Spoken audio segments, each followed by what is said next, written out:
भक्तिर्भवती नैष्ठिकी कृष्णाय वासुदेवाय देवकी नन्दनाय च नन्दगोपकुमाराय गोविन्दाय नमो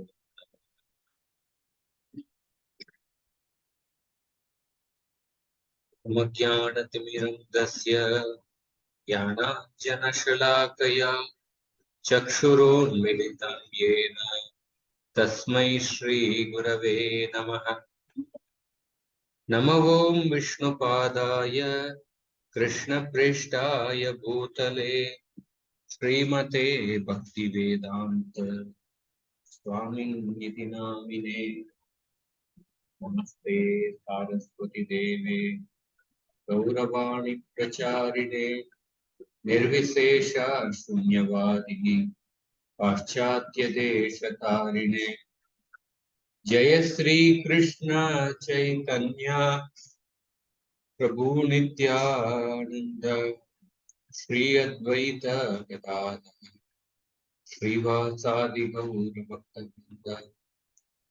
हरे Krishna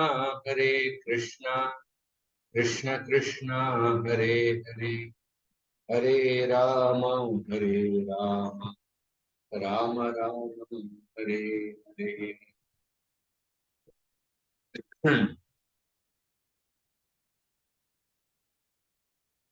Would you like to summarize what we discussed last time?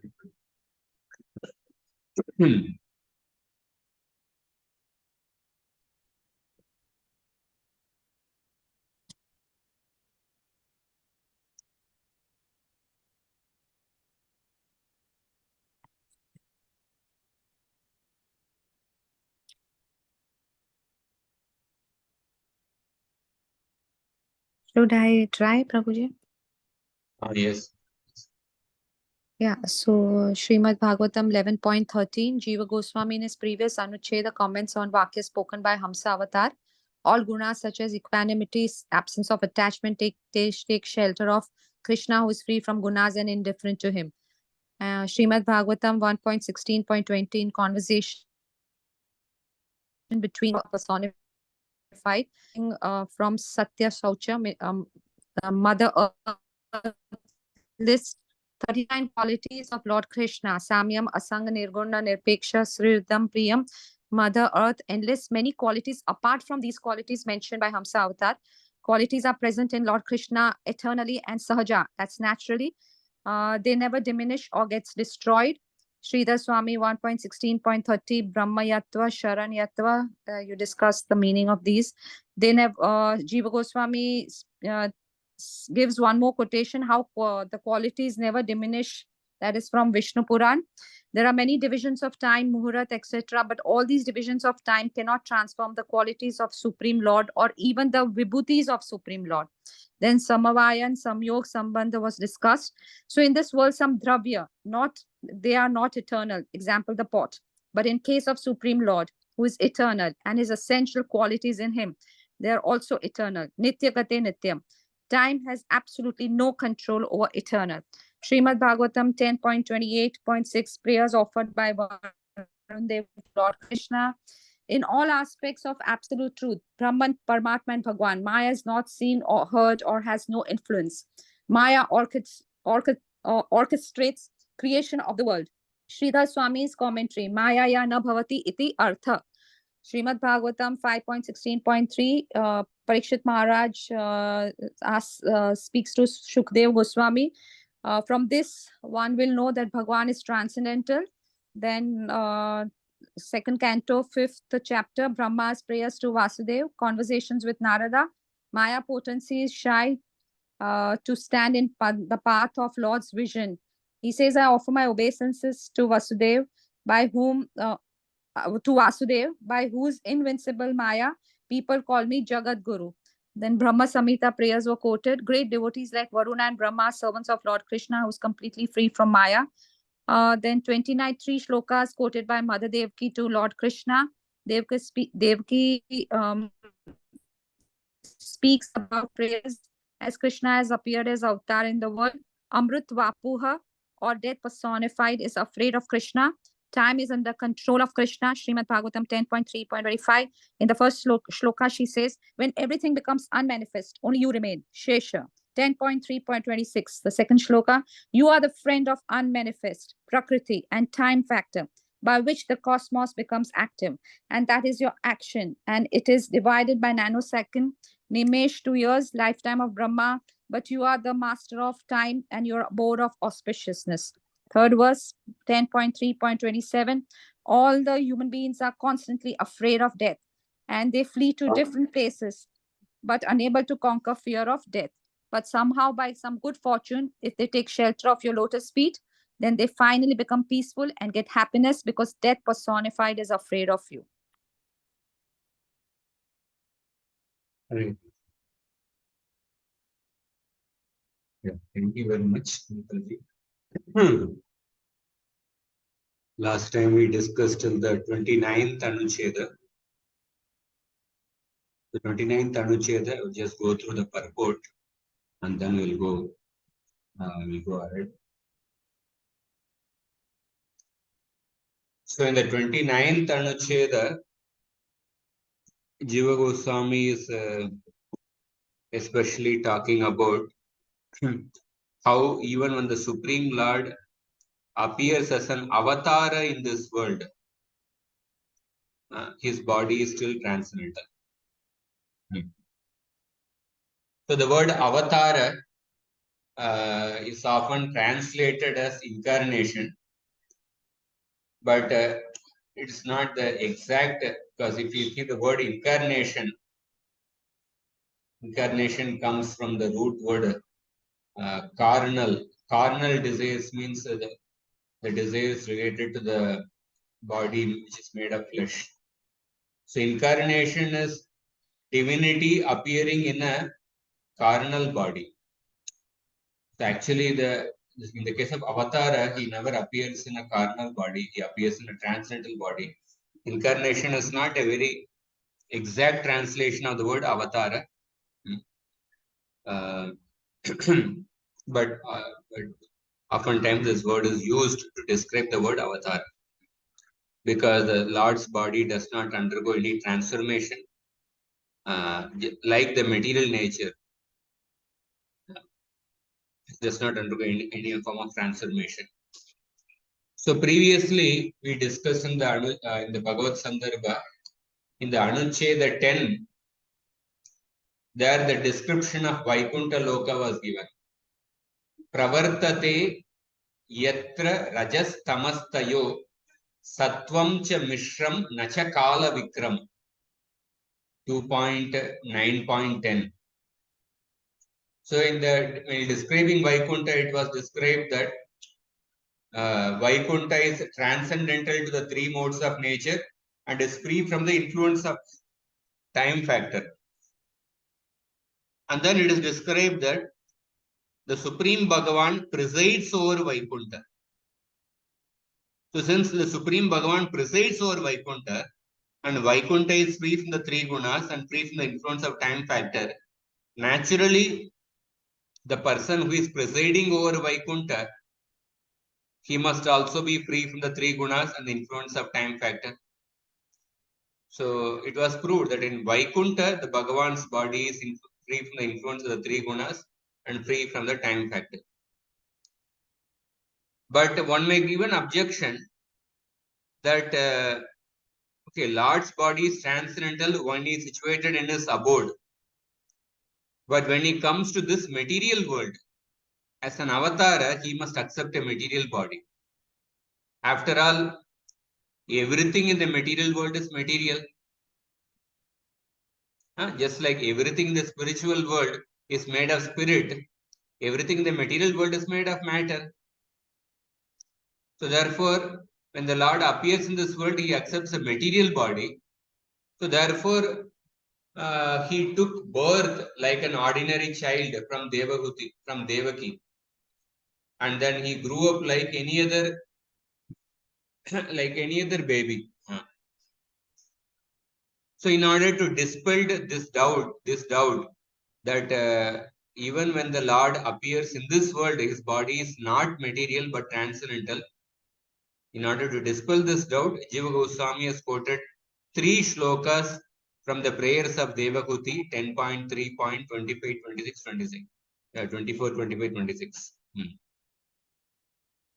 So, in fact, when we say Lord's body, this itself is a figurative speech. Usually, when we say my body, that means the person me is different from the body. But in the case of when we say Lord's body, it's a more figurative speech because the Lord is not different from his body, which is the case for the mortal beings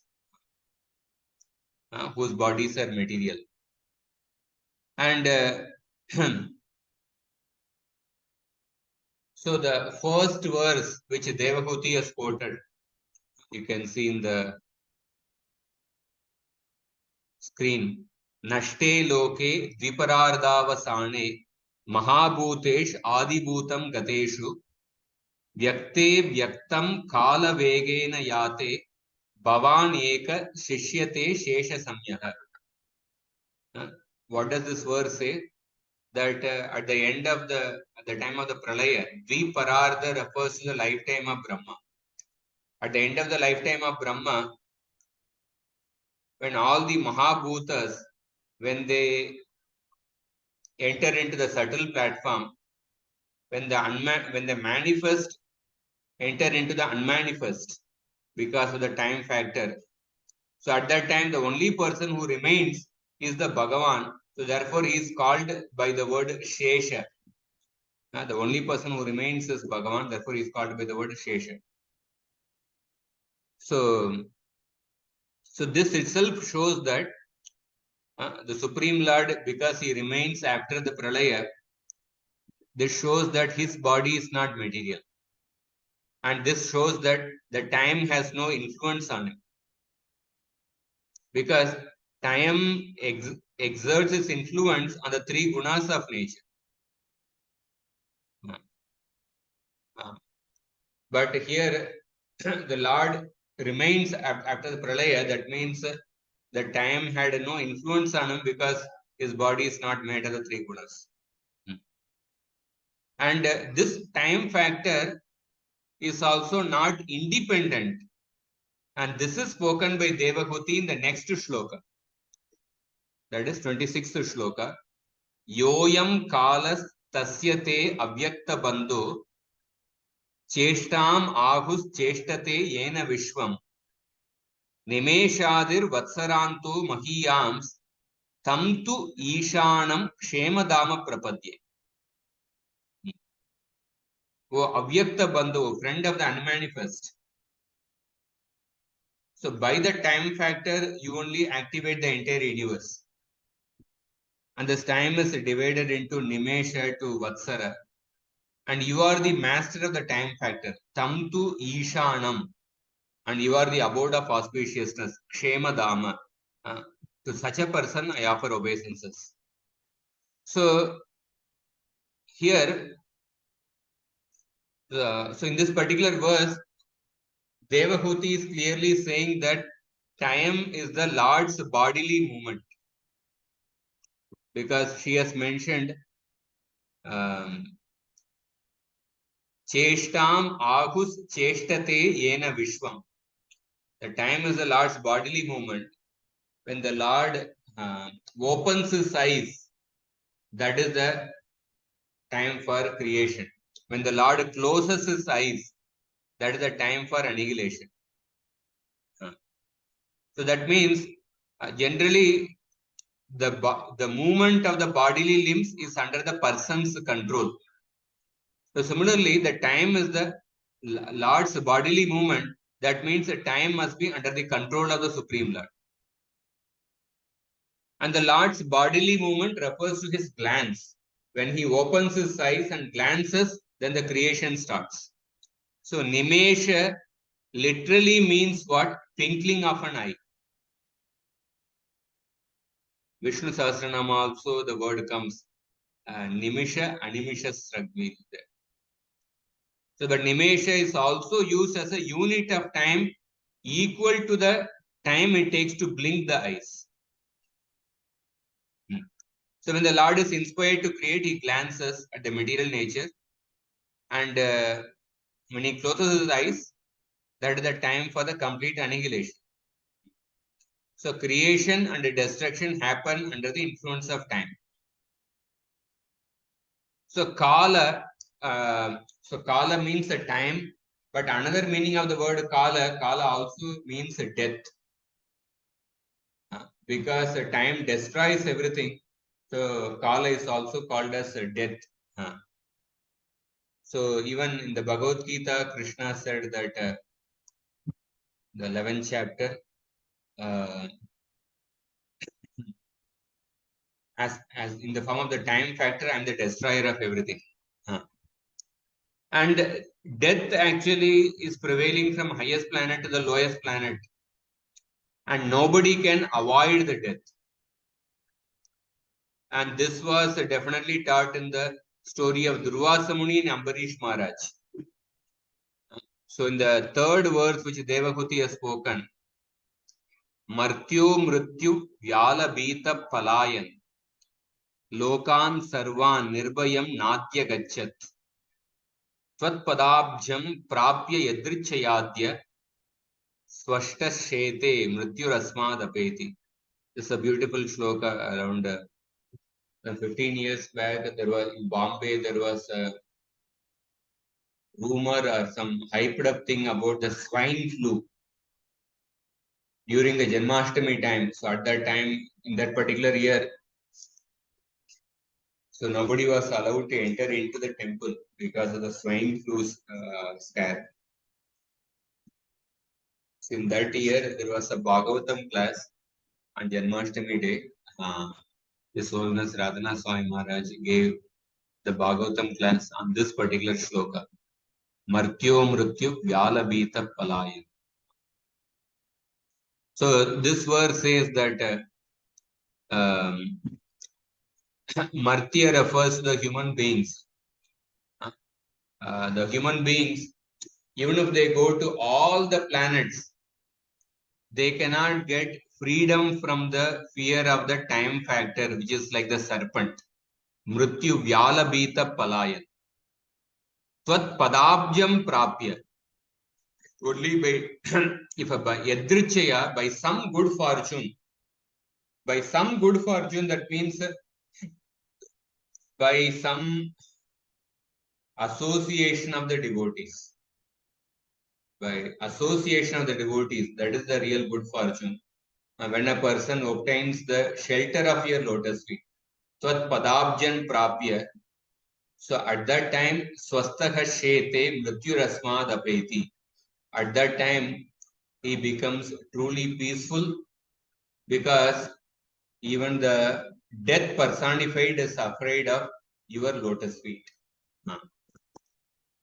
So here, the literal example for this is Durvasa Muni. Durvasa Muni went to all the planets, but he could not find a shelter anywhere. But ultimately, he found peace only after begging forgiveness from Ambarish Maharaj. Therefore, there is a beautiful shloka in the Mahabharata, the Shanti Parva. Bhishma Dev is speaking to Yudhishthir Maharaj. So I will just read the shloka. Kalaha pachati bhutani sarvani yevat manatmani.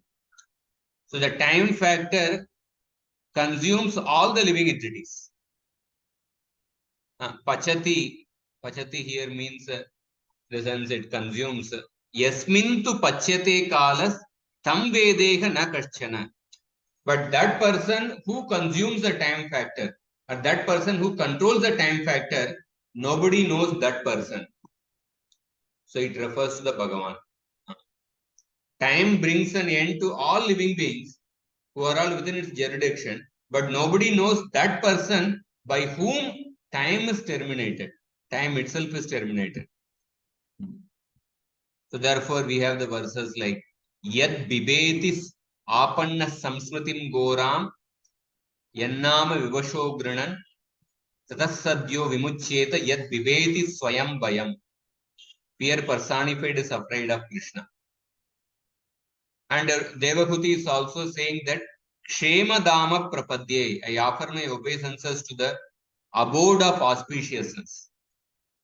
So Kshema refers to protection. So because the time factor has no influence on Bhagavan, therefore his opulence is free from any danger. So by using this particular word, Devahuti, she is expressing that how she is free from the fear towards Kamsa. Because she is saying that Prabhuji, is it Devuti or Devki? I'm not sorry. Devaki only. Devaki. Okay. So Devaki, by using this word, she is saying that how she is not afraid of Kamsa. Because the time factor destroys everyone. And that time factor is under the control of Krishna. So therefore, because she has taken shelter of Krishna, she is free from the influence of time factor. She is free from the influence of time factor because she has taken shelter of Krishna. So naturally, Devaki had no fear from Kamsa. If somebody has no fear from lion, then what to speak of having a fear from goat? If somebody has no fear from the time factor, which is actually giving fear to everyone in the world, then what to speak of having a fear from one person, one living entity within the world, like Kamsa? So in that way, so this is the Kaimutika Nyaya being used. If X is greater than Y, then what to speak of 100X? Definitely it will be greater than Y. So the Kaimutika Nyaya is used in many places in the Bhagavatam. One of the famous verses, Mriyamano Harer Nama Grinan Putropacharitam Ajamilopya Agadama Kimuta Shraddaya Grinan. Ajamil chanted the holy name without faith only at the time of death, and he was sinful, and he chanted the holy name while remembering his son, but still he was saved. Then what to speak of somebody who chants the holy name throughout his life with faith, and while thinking of Narayan, and while not committing sinful activities? So how much more benefit a person will get? So that is the Kaimutika Nyaya. So, and also the word Tvat Padabjam clearly indicates that it shows that Bhagavan's body and not his impersonal feature. And so time is sometimes symbolized by a snake, and Narayan is the Amsha of Krishna. He rests on the snake bed. So that means he is definitely beyond the influence of both the features of Kala. That is what are the two features of Kala? Destroying everything and also the death. The two features of Kala is decay and death. As time progresses, everything starts decaying, and then finally everything gets destroyed. So because the Kala is many times symbolized by snake, and because the Lord is lying on the snake bed, this shows that the Lord's body never decays and it will never get destroyed. And Jiva Goswami is also quoting Shankaracharya's commentary on one of the words from the Vishnu Sahasranama. One of the names of Vishnu in the Vishnu Sahasranama is Amrita Vapu. Even Shankaracharya comments on this word. Amrita Vapu means the Lord's body is deathless. When Shankaracharya accepts that Bhagavan's body is deathless. So one may give an objection, but then Jatasya hi dhruvo mrityur dhruvam janma mritasya cha tasmat apariharyerte natvam shochitum argasi. Anybody who is born, he must die. Krishna has mentioned. So since Krishna took birth, then he also, how can he be spared of death? He must also die. One may raise this objection. So in order to answer this objection, Jiva Goswami is quoting a shloka from 10.3.8, 10.3.8, in which it is explained that Krishna appeared as the full moon appears in the eastern direction. So in the case of the moon is always present in the sky, but it is visible at a certain time and for certain people. So similarly, Krishna is eternally present, but is visible only during the Dwapar Yuga 28th cycle, the 7th Manu. We see that the verse which is quoted is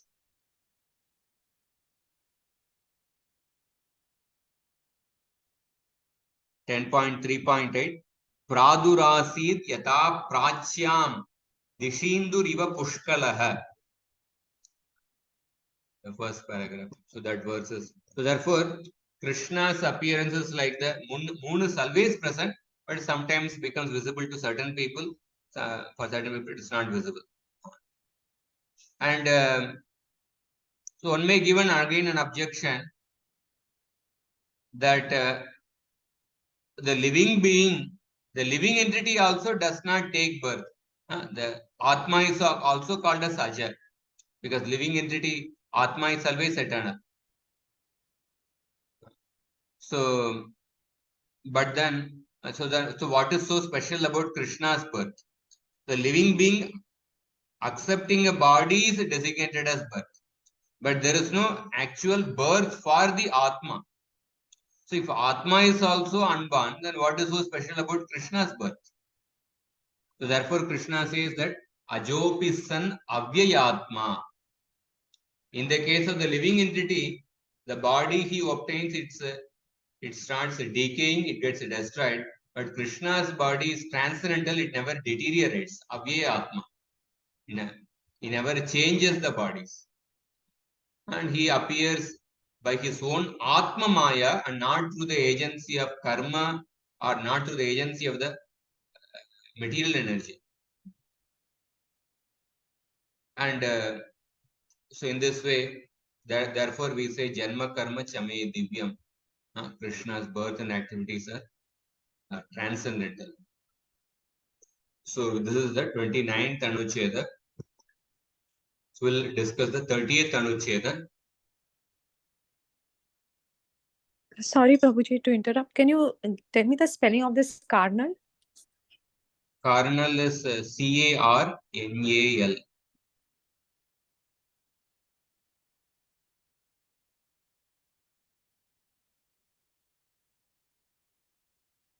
So Jiva Goswami has given an elaborate commentary in the Sarva Samadhini on the 29th Anucheda. We are not going into that. We'll go to the 30th Anucheda. The 30th Anucheda is continuing the same theme. Jiva Goswami further very strongly establishes how Bhagavan's body is eternal, free from the three gunas. Because in this particular, the speciality in this Anucheda is that he will take two shlokas from the Bhagavatam, which will appear to give a meaning that one of the forms of Bhagavan's body is made of tamoguna or is connected with the tamoguna. And then how Jiva Goswami will explain those verses. You will see this in the 30th Anucheda. So, Tata Utpatti Sthiti Laya iti Adipadye Yad Rupam Dhruvam Akritam. So this is from 5th canto, 25th chapter, 9th shloka. glories of Lord Ananta. That is chapter. So in this particular chapter, after describing the form of Lord Ananta, Sukadeva Goswami speaks 5 verses by which Narada Muni glorified Lord Ananta. And this verse is from one of those verses in which Narada Muni glorified Lord Ananta.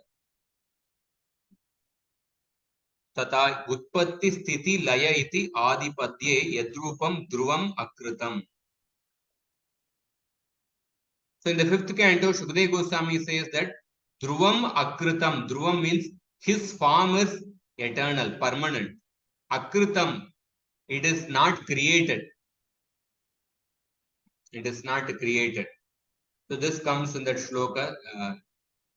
He is the utpatti sthiti laya adipadye. Adipadye means in this shloka, tata utpatti sthiti laya iti adipadye. That means in this shloka, this 5.25.9, that shloka contains this term. In the shloka, it is explained that yad rupam dhruvam akritam. His form is permanent and his form is not created.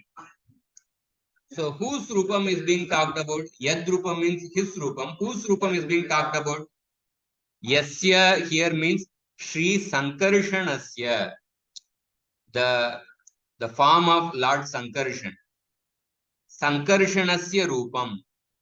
His rupam is Dhruvam. Dhruvam means what? Anantam. Dhruvam means Anantam. Anantam means without an end. Antam means end. Anantam, one meaning is unlimited, but here Anantam means opposite of Anta, without an end. Akritam means Anadi. Akritam cha Anadi. So that means the form of Sankarshan is without beginning and without end. Without beginning and without end. We will go through the entire this one, and then we will go through the go to the entire shlokas. Atayeva Varsha Varshadipa Upasana Varnane. So Varshadipa Upasana Varnane. In the 5th canto, chapter 17, 18, and 19.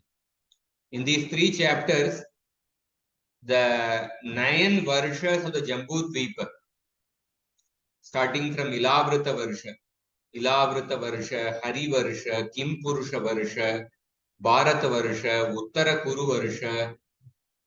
So 9 Varshas are described. In each of those 9 Varshas, there is a presiding deity of Bhagavan, and how this particular deity is worshipped by the residents of that Varsha, and then the prayers offered to the deity, that is being described in those 3 chapters.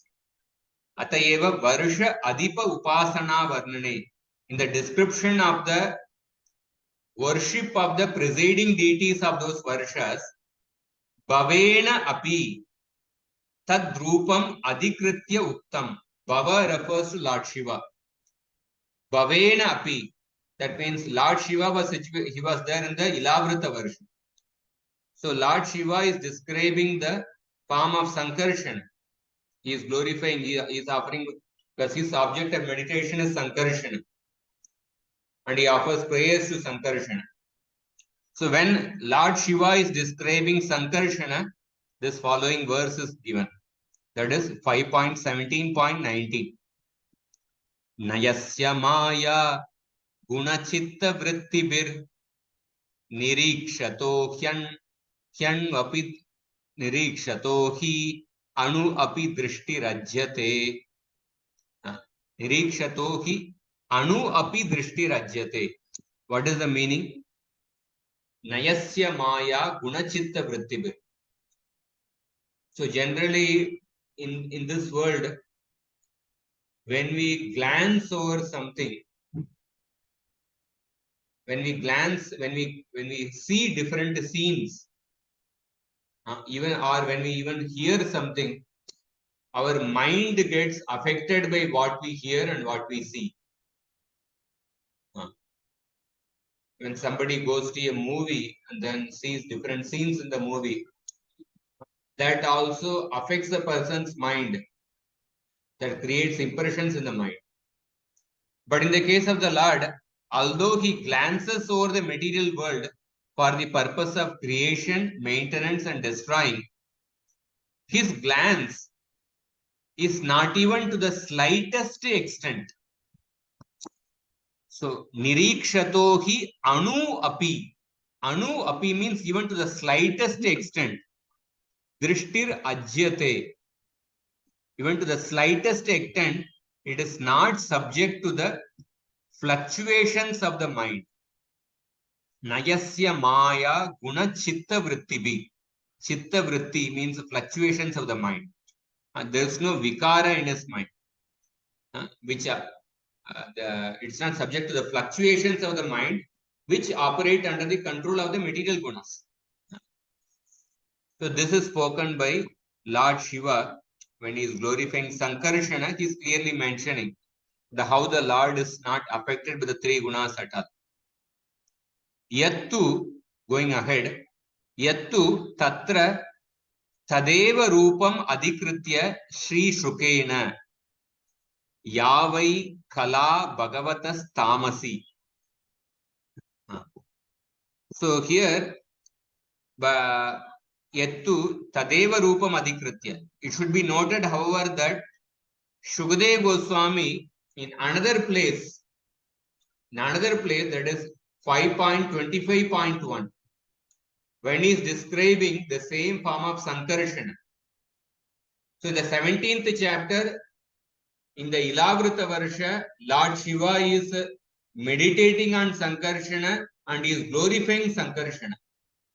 And the same form of Sankarshana is described by Shukadeva Goswami in the 25th chapter. The 25th chapter, first shloka, when Shukadeva Goswami is describing Sankarshana, he is using the word Tamasi Murtir. He is using the word Yavai Kala Bhagavatas Tamasi. Yavai Kala Bhagavatas Kala. The Kala, the portion of Bhagavan, that is Sankarshana, is Tamasi. That means he is related to the Tamoguna. In another place, in 5.17.16, Tata Bhavani Nathair. Bhavani Nathair refers to Shiva. Tata Bhavani Nathair iti Gadye. So in the 5th canto, there are many shlokas in the form of the prose format, that is Gadya format. So in that 5.16.16, 5.17.16 also, Shankarshana is referred by the word Tamasim Murtim iti Uktam. That means he is a form of Tamoguna. So these two verses, 5.20.1 and 5.17.16, these two verses, they give a doubt that this form of Bhagavan, Sankarshana, is related to the Tamoguna or is made of Tamoguna. These two verses give a doubt. So, Tan Nija Amsha Shivadwara Tamo Guna Upakarakatwena Nyeyam. Tan Nijamsha Shivadwara Tamo Guna Upakarakatwena Nyeyam. So, this is in reference to Lord Shiva, Nija Amsha, who is the Bhagavan's expansion for the welfare of those in Tamoguna. Upakarakatwena. Upakarakatwena. This is in reference to Lord Shiva, Bhagavan's expansion for the welfare of those in Tamoguna. And so Jiva Goswami will also go through this in detail when we read the purport. Jiva Goswami is raising these two verses, 5.25.1 and 5.17.16. These two verses appear to give a understanding that one of the form of Bhagavan, that is Sankarshana, is having a body made of Tamoguna. But why it is like that is that it is for the sake of attracting people in Tamoguna. for the welfare of those in Tamoguna. That is what Jiva Goswami is saying that. You see, Shivadwara tamoguna upakarakattvena nyayam. So for the attracting people in Tamoguna, the Lord displays such a form. But actually his form is not related to Tamoguna. His form is completely in Shuddha Sattva. That is clear from another verse. What is the another verse? Utpatti sthiti laya iti adi padyan anantaram. Utpatti sthiti laya iti adi. This verse is 5.25.9. Ityadi padyan anantaram. After this shloka, Shukadeva Goswami Sri Shrukena Yeva Sri Narada Vakyam Anuktam. Shukadeva Goswami himself speaks the verse spoken by Narada Muni in glorification of Sankarshan. What does that verse say? Murtim na puru krupaya babara sattvam samshuddham. Sattvam samshuddham, that is the key word. Sat asat idam vibhati yatra. So Narada Muni is clearly saying the form of Sankarshana is made of Shuddha Sattva. Samshuddham Sattvam. Puru Krupaya, with his form is out of extreme mercy. The Lord being greatly merciful upon us manifests his form which is of the nature of Shuddham Samshuddham, Sattvam Samshuddham, which is of the nature of Shuddha Sattva. And this manifestation of cause and effect exists in him. Sad asad idam vibhati yatra. Tasman nityam eva sarvam bhagavat rupam. So therefore, tasmat sarvam bhagavat rupam. All the forms of Bhagavan are eternal. That means all the forms of the Bhagavan are not influenced by the three gunas. They are eternal. Tatacha padmottara kande tat stutihi. Jiva Goswami is giving another reference from the Padma Puran Uttarakanda. Anadinidanananta vapushe vishwarupine. So this verse also he is giving a reference that unto the Lord whose form has Anadinidanananta, has no beginning or end, who is unlimited and who manifests the cosmic form. This also confirms that his form has no beginning or end. And then he says that Yad atra skandadau. Skandadau means Skanda Puran. Kvachit brahmakam asti. In some places in Skanda Puran, certain bewildering descriptions about the form of the Lord are mentioned. Tattu Purananam tamasa kalpakata mayatvat. So in some places in Skanda Puran, certain bewildering descriptions of the form of the Bhagavan are mentioned, but they are actually tamasa kalpa katha.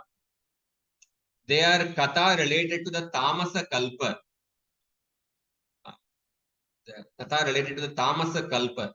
Because we will also discuss little later the meaning of the word kalpa being referred here. Tattat kalpeshu cha Shri Bhagavata Swa Mahima Avaranad Yuktameva. In those kalpas, tamasa kalpas, the Shri Bhagavan, he actually covers his mahima, covers his opulences. Swa Mahima Avaranad Yuktameva.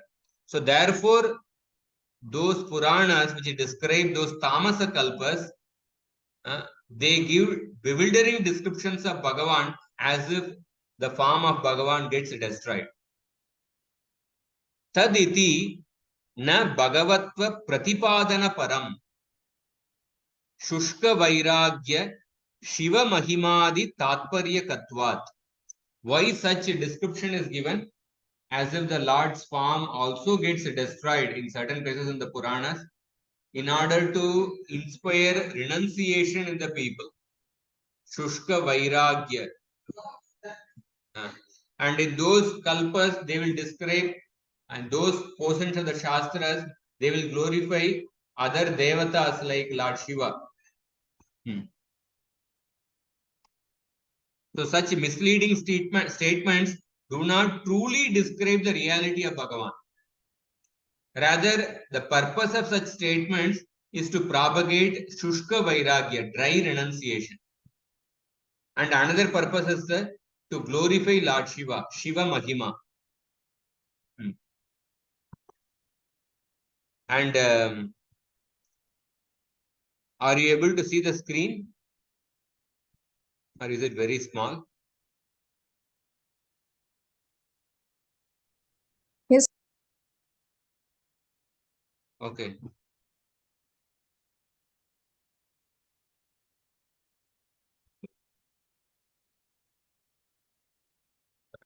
Tatastat paratva bhavan na tatra yatartyam cha. Tatastat paratva abhavan na tatra yatartyam cha. In those portions of scriptures, the Bhagavan's greatness is not mentioned. The real import doesn't concern itself directly with Bhagavan. Their primary sense does not hold true when commenting on that supreme reality. So in those certain portions of the Skanda Purana and other places, we will see the examples of those statements. It will be described as if the Lord's form is actually gets destroyed. It also gets killed. But so that the purpose of such statements is to inspire dry renunciation and to glorify certain devatas like Lord Shiva. Since the real import doesn't concern itself directly with Bhagavan, their primary sense of those statements does not hold true when commenting on the supreme reality. And then Jiva Goswami quotes, Tata vidam Shivadi Pratipadakam Shastram cha Vaishnavair na Grahyam iti skandayeva Shanmukam Prati Shri Shivena Uktam. So there is a statement, Lord Shiva speaks to Shanmuka, that is Kartikeya. Lord Shiva is telling about those scriptures which glorify about himself, which glorify Lord Shiva. So about those statements, what Lord Shiva is speaking to, Lord Shiva is telling to Kartikeya, should not be accepted by Vaishnavas. Shiva Shastre api tad grahyam Vishnu Shastra upayogi yaditi. What is the meaning? That Lord Shiva instructs his son Skanda in the Skanda Puran that Vaishnavas should not accept, Vaishnavair na grahyam, should not accept scriptural statements that establish Shiva and others as supreme. So in those scriptures describing the glory of Lord Shiva, only those statements that support the scriptures dealing with Vishnu should be accepted.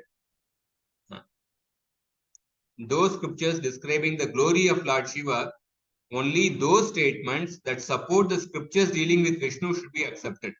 Shiva Shastre api tadgrahyam Vishnu Shastra upayogiyat. In the Shiva Purana, those places where Lord Shiva is described, among those Shastras, only those statements which glorify Vishnu should be accepted. This is a direct statement by Lord Shiva to Shanmuka. Atayeva Padmottara Kandadau Tatavida Purananam api tamasatvam eva uktam. So even in the Padma Puran Uttarakanda, and also it is explained that Puranas are also in three gunas. Puranas are also in Sattva Guna, Rajoguna, and Tamoguna.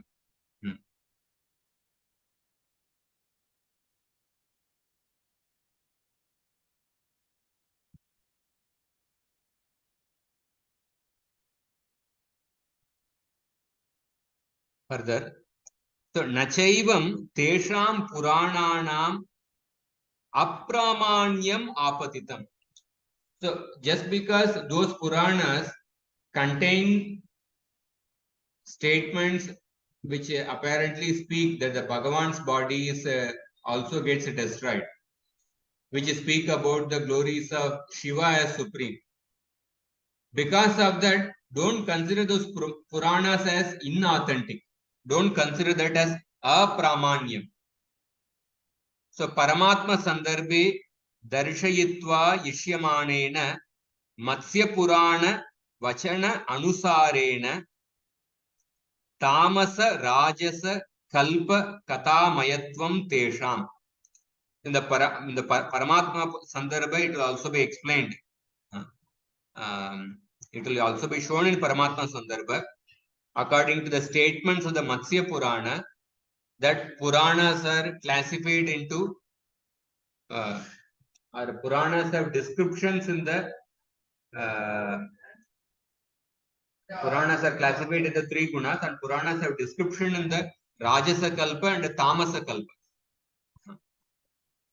So, Satvika Kalpa Katamayatvam tu Vishnu Pratipadakana Tattat Gunamayatvam iti Tattat Kalpam Prapya Sri Vishnureva Tatatmanam Pratyayata iti. So the Puranas which describe the Satvika Kalpa, in those Satvika Kalpas they will glorify Vishnu, Vishnu Pratipadakana.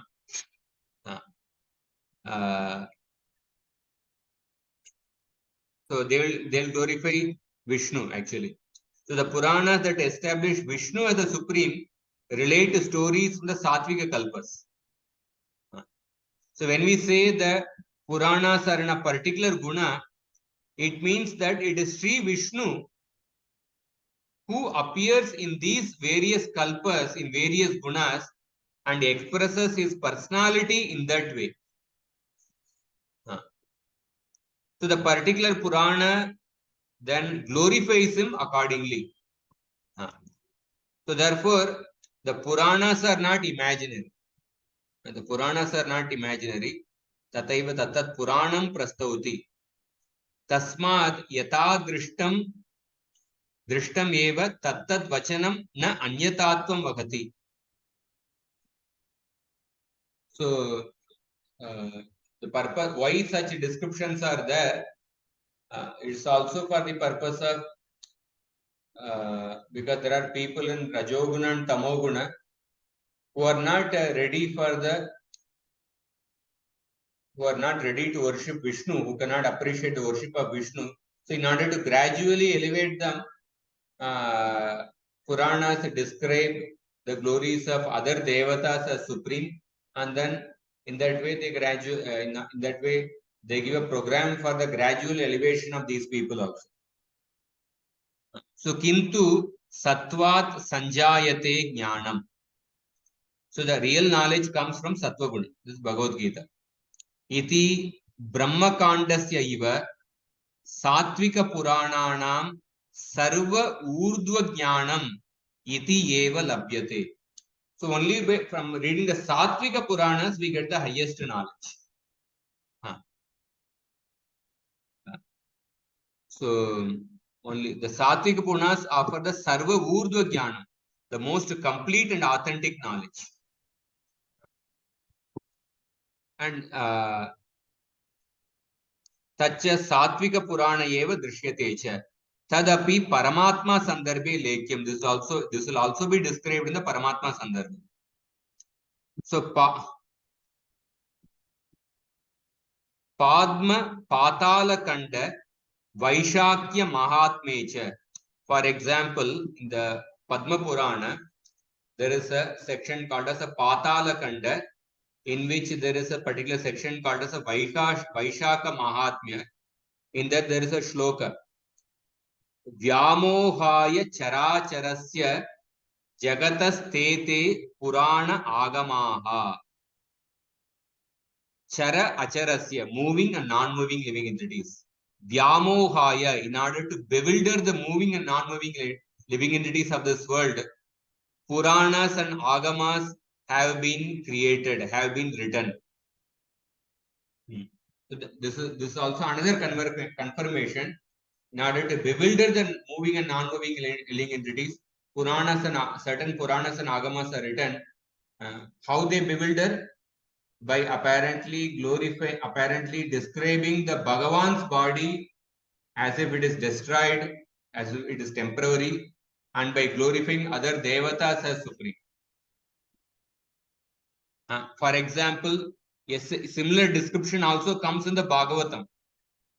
Shri Bhagavatena api. Even in the Bhagavatam, there is a particular statement which apparently mentioned how even the Supreme Lord becomes bewildered. This statement comes in the Krishna's fighting with the Shalva. I will describe a little more detail. So 10.77.30. So evam vadanti rajarshe iti adina tadrisham matam na matam. So there are even sages who become bewildered and they describe as if the Bhagavan becomes bewildered or Bhagavan undergoes Bhagavan's body get destroyed. But Shukdev Goswami says that the statements of such sages are not correct, they are not authoritative. And this will also be described in more detail in the Krishna Sandarbha. Taditam tu Sri Krishna Sandarbhe Vishishya Stapayishyamaha.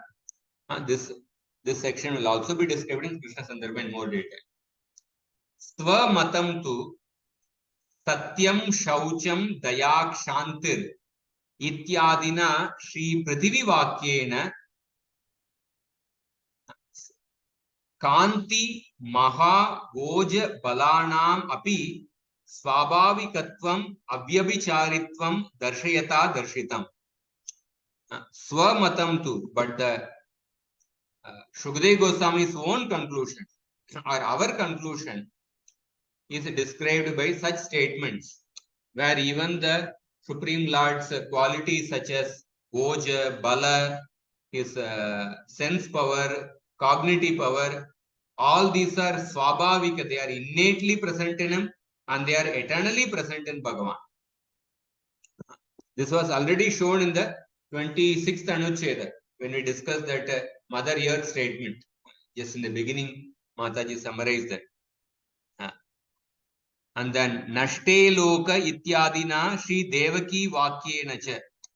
It's also described that how when the whole universe is destroyed, but the Bhagavan still remains. Therefore, he is called a Shesha.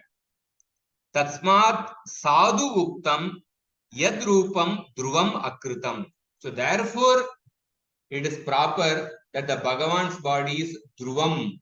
It is Anant. Dhruvam means it does not get destroyed. Anantam. Akritam, it has no beginning. That is how this Anucheda started. So I'll just quickly go through the purport. It's a little long purport, but I'll go through it. So in the previous Anucheda, we discussed the Devaki's prayers. The Devaki's prayers, the time factor was compared to the snake of death. Now, in this particular Anucheda, the primary verse of this Anucheda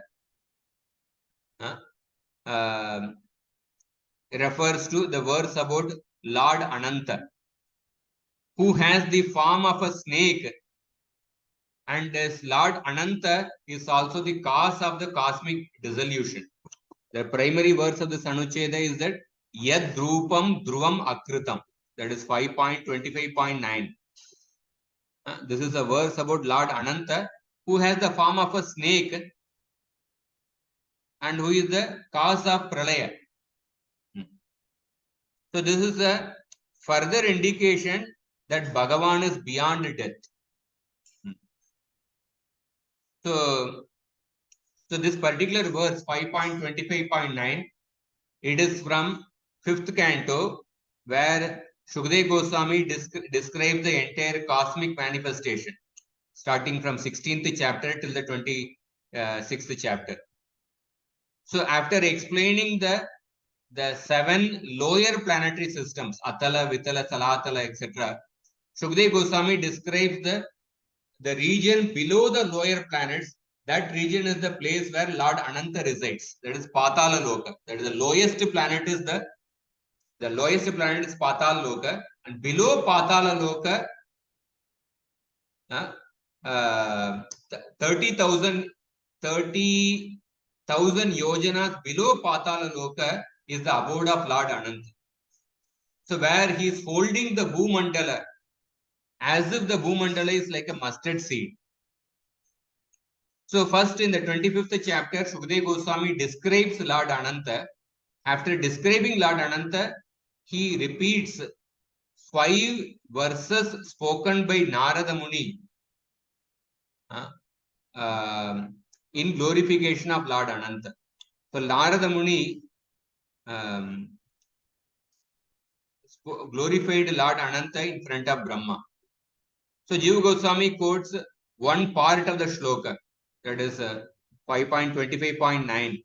Utpatti sthiti laya hetavosya kalpa satvadya prakriti guna yad ikshayasan yad drupam dhruvam akritam yadekam atman nanadat katam guha veda tasya vartman. So how can one possibly know in reality the ways of the Lord, by whose glance the gunas of material nature, which are responsible for Srishti, Sthiti and Pralaya, are made to function?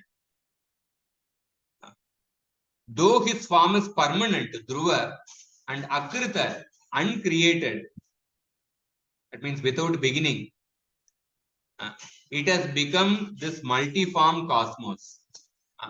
It has become this multiform cosmos. So in this particular shloka, the Lord's form is described as by the word Dhruvam and Akritam.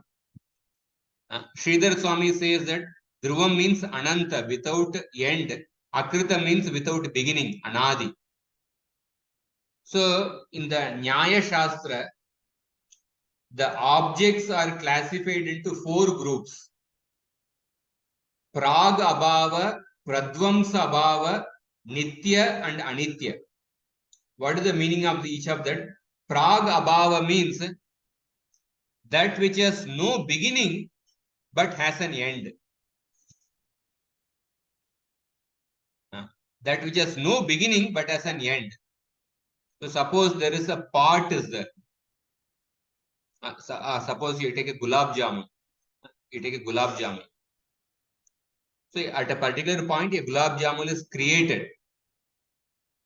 So before that gulab jamun was made, the gulab jamun did not exist. So gulab jamun did not exist. So the non-existence of the gulab jamun, it has no beginning. The non-existence of that particular gulab jamun has no beginning. Since beginningless time, that the non-existence of the gulab jamun is there. But once that particular gulab jamun is created, the non-existence of the gulab jamun has come to an end. So therefore, this is an example of that which has no beginning but has come to an end. The non-existence of the gulab jamun has been present since beginningless time. But when that particular gulab jamun is created, the non-existence of the gulab jamun has come to an end. So therefore, this is called as a prag abhava.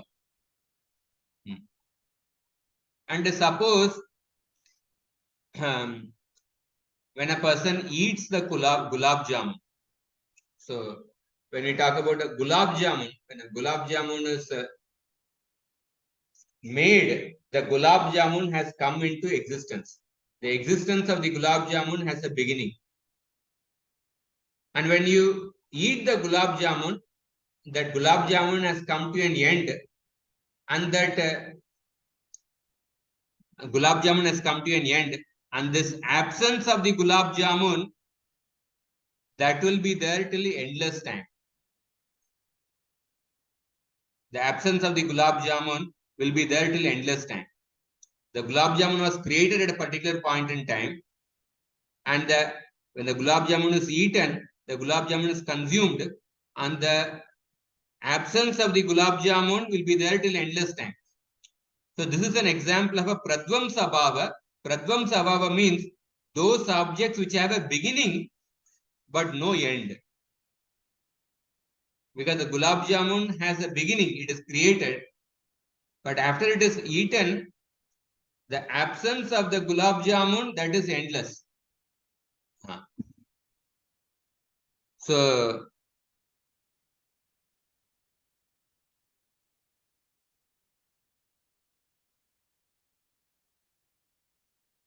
the absence of a gulab jamun had a beginning, but it is endless. This is the pradvamsa bhava. Or another example of a pradvamsa bhava is mukti. When we talk about mukti, the liberated life has a beginning. When a person takes to bhakti, the liberated life begins. But the liberated life is endless, because once a person gets liberated, it will never come to an end. So the example of a pradvamsa bhava is mukti. Liberated life has a beginning, but it is endless. And the example of a pragabhava is the conditioned life. Conditioned life is there since beginningless time. Anadya avidya yuktasya purushasya atma vedanam svatona sambhavadanyas tattvajno jnanado bhavet. Anadya avidya yuktasya, that means since anadi kala the conditioned life is there. So the conditioned life is there since beginningless time, but it is not endless. So therefore, so those objects which have no beginning but which have an end, that is called as a pragabhava. So conditioned life has no beginning but it comes to an end. Liberated life has a beginning but it will never end. So the liberated life is an example of a pradvamsa bhava. Conditioned life is an example of a pragabhava. And the third category is that which has no beginning and no end. That which is neither beginningless, no end. And that is only the example spoken here is the Bhagavan's body, which is Akritam and Dhruvam. Akritam, it is never created, since it has no beginning. And Dhruvam, that means it will never come to an end. Living entity also, Akritam and Dhruvam. Jivatma also. Vaikunta is also, it is never created and it will never get destroyed. So Bhagavan, Jivatma, Vaikunta, they are all Nitya objects because they have no beginning and no end. So those objects which have no beginning and no end, they are called as a Nitya. And then fourth category is that those objects which have a beginning and which also have an end. So these objects are called as Anitya. They are called as by the word temporary. Temporary means which have a beginning and an end. So all the visible objects which we see, for example, a cloth is there. It was created at a particular point in time and will get destroyed at a particular point. A pot is there, a table is there, a building is there. All have a beginning and an end. So are these four categories clear?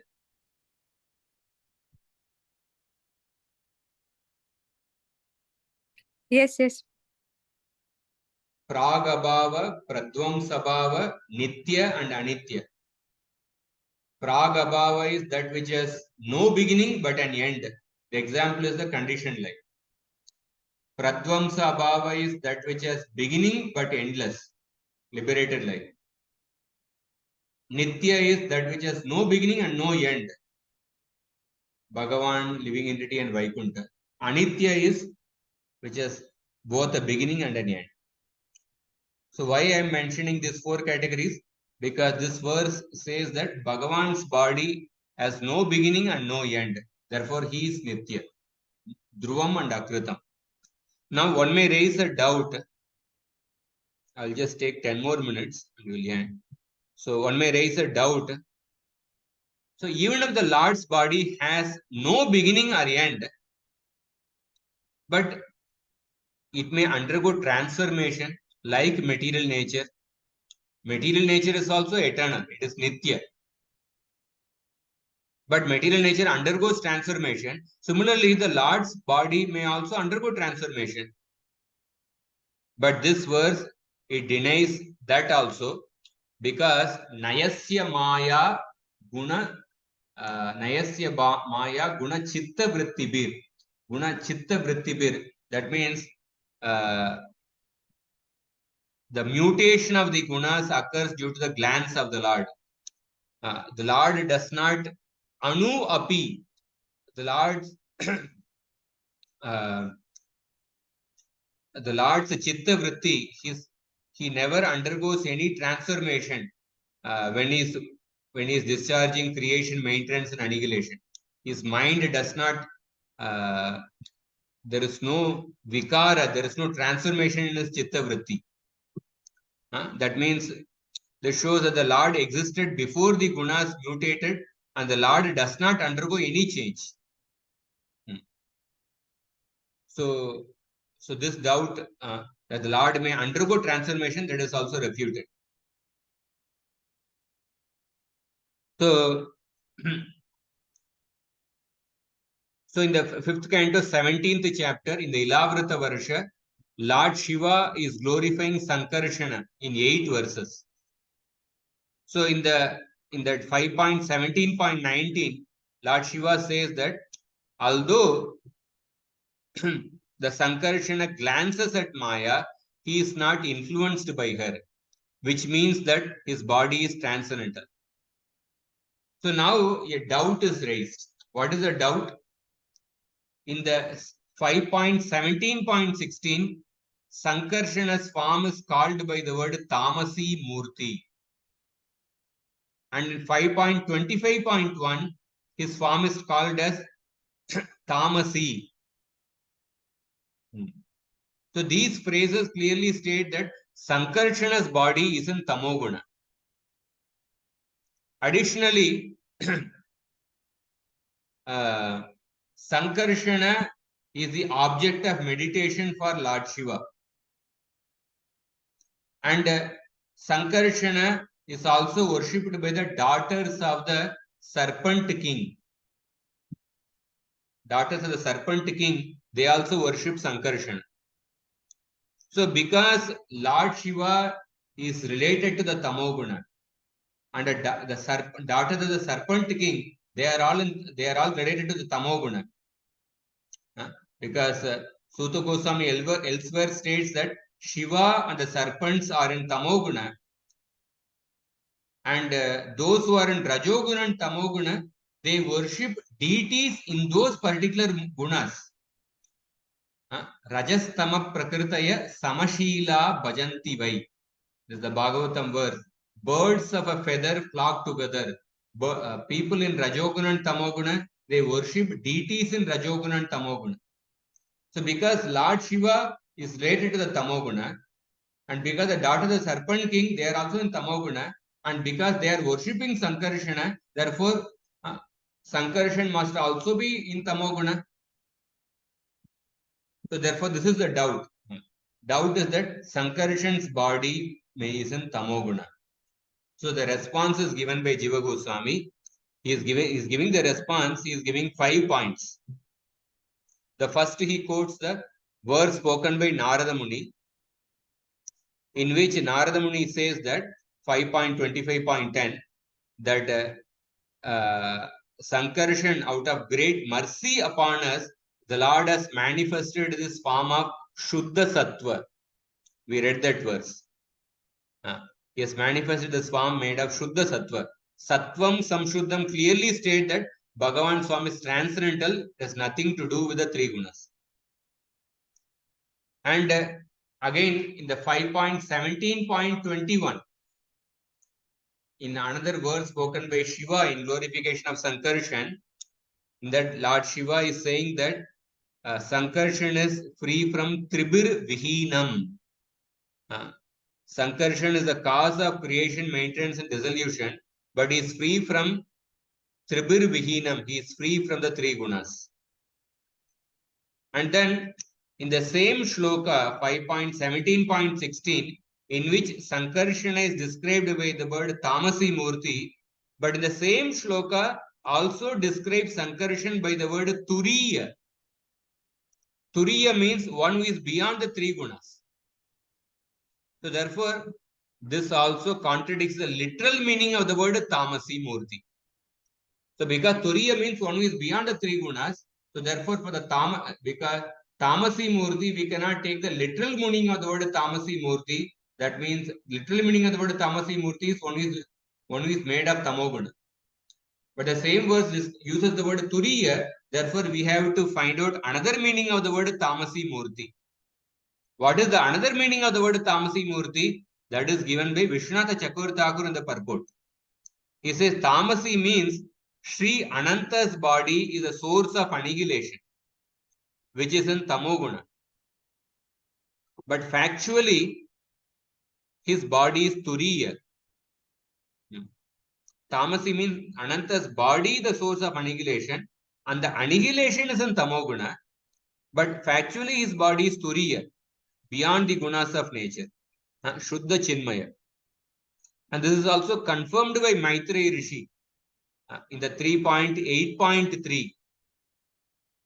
When Maitreya Rishi is describing how the Kumaras, they went from Satyaloka to the abode of Lord Ananta, Lord Sankarshan.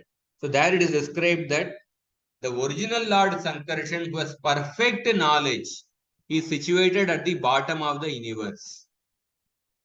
So the perfect knowledge, if he is in Tamoguna, how will he have perfect knowledge? So 3.8.3 clearly also shows that Sankarshan has perfect knowledge. So, and then other objections we will actually take up next week. I think it will take more time. So, we'll go through the rest of the points in the purport, little detailed purport. We'll see in the next class. If anybody has any questions or doubts, anything which is not understandable, share.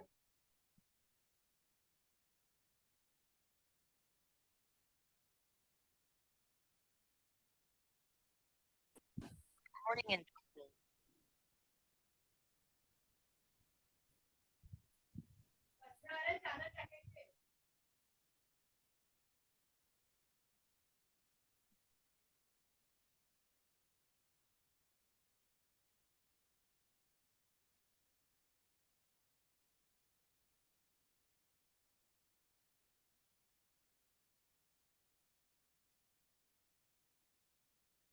The Pragabhava, Pradvamsabhava, those they understand.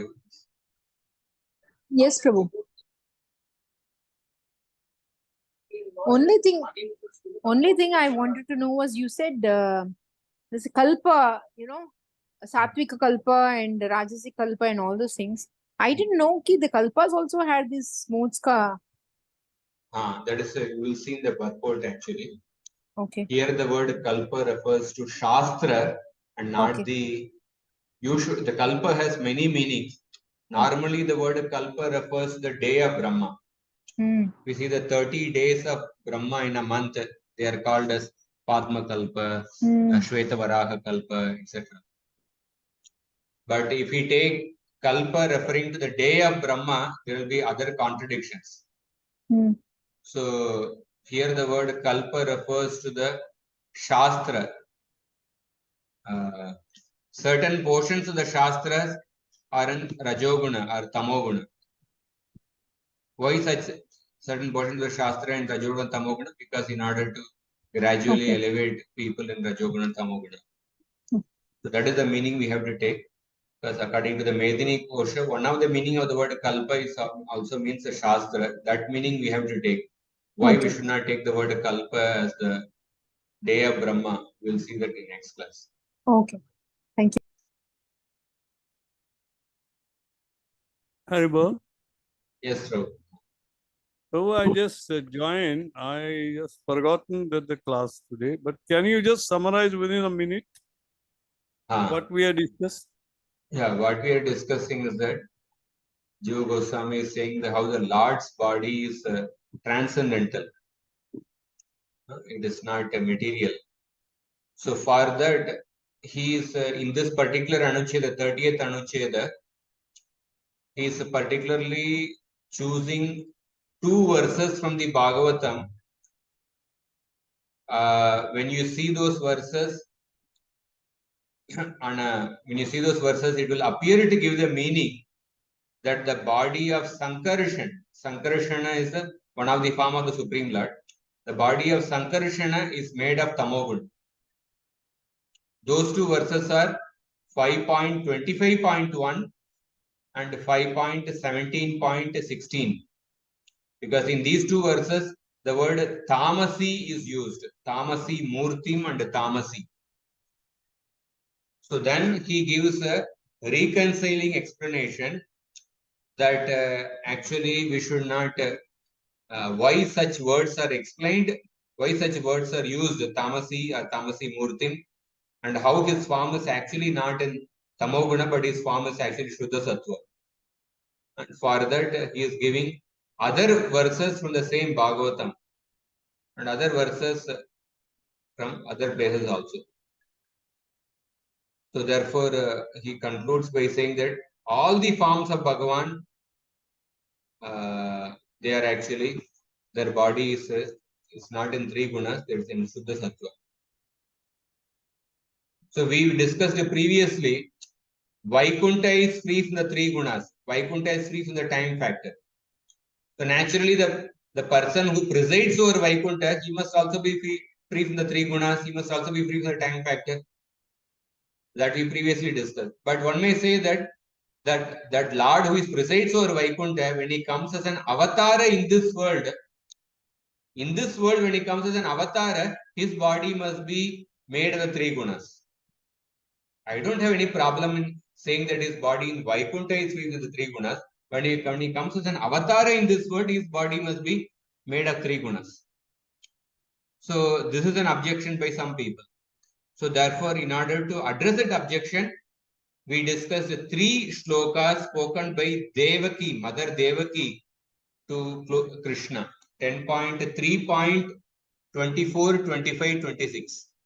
In these three shlokas, when we discussed these three shlokas in detail, it was clear that even when Krishna has appeared as an avatara in this world, rather he is the source of all the avatars, avatari, but his body is actually free from the three gunas. His body is free from the time factor. That also we discussed. Hello. Hey, Bol. Yes, sir. Now, first you referred the Srimad Bhagavatam 5.22.1, correct? 25.1. Then second 5.17.15. 16. 5.17.16. 16. And the Devaki's prayer, that is 10.3.23, 24 and 25, correct? 24, 25, 26. Okay, 24, 25, 26. Okay, I got the gist of everything. Whenever I get the recording, I'll hear it. Oh, yes. Thank you very much. Thank you. Correct. Thank you. We'll stop here. Thank you very much. Thank you very much, Prabhuji. Nando Pranam, Hare Krishna.